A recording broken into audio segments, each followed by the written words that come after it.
পাইছোঁ ৰাইজ, আশা কৰিছোঁ সকলো ভালে আছে। এয়া দৃশ্যটো দেখি চিনি পাইছে নিশ্চয়। হয়, এয়া হৈছে ডিব্ৰুগড়ৰ বিখ্যাত কাঞ্চনজংঘা, য'ত হয়তো নোযোৱা মানুহ খুব কমেই আছে।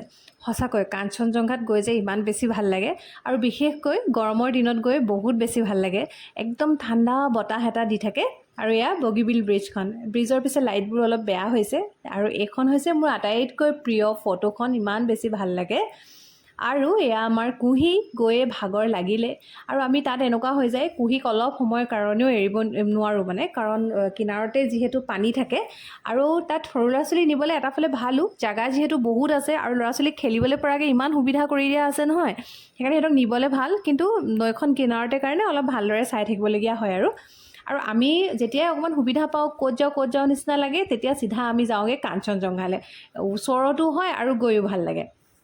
আৰু পৰিয়ালৰ লগত আপুনি চব ঠাইত গৈ কেতিয়াবা ভালো নালাগে। এটা প্ৰাকৃতিক মানে ধুনীয়া এটা ঠাইত আচলতে আছে এইখন কাঞ্চনজংঘাখন। এটা চাইডে আছে ধুনীয়া গছ, আৰু এফালে আছে দলংখন, মানে ইমান ভাল লাগে নহয় গৈ পিনে। এফালে আছে আকৌ বিশাল ব্ৰহ্মপুত্ৰ নদীখন, আৰু তাৰ যিখন পানীত চলা জাহাজখন, সেইখনত মোৰ আজিলৈকে উঠা হোৱা নাই। ভৱিষ্যতলৈ কেতিয়াবা সাহস হয় যদি উঠিবলৈ চেষ্টা কৰিম। আচলতে মোৰ বহুত ভয় লাগে উঠিবলৈ কাৰণে, সেইকাৰণে আজিলৈকে উঠা নাই, কিন্তু ভাল লাগে দূৰৰ পৰা চাই পিনে। এনেদৰে আমি সুন্দৰকৈ এটা সন্ধিয়া পাৰ কৰিলোঁ একেলগে। আৰু এয়া দিহিঙীয়া ৰজাই মোৰ বেগটো লৈ ফুৰিছে চাওকচোন। বাৰু যি কি নহওক, সঁচাকৈ বহুত বেছি ভাল লাগে। ইমান ধুনীয়া ঠাই এখন আমাক দিলে গৌতম বৰদলৈ ডাঙৰীয়া, তাৰ বাবে তেওঁক অশেষ ধন্যবাদ। আজিলৈ আহিছোঁ তেনেহ'লে, বাই বাই।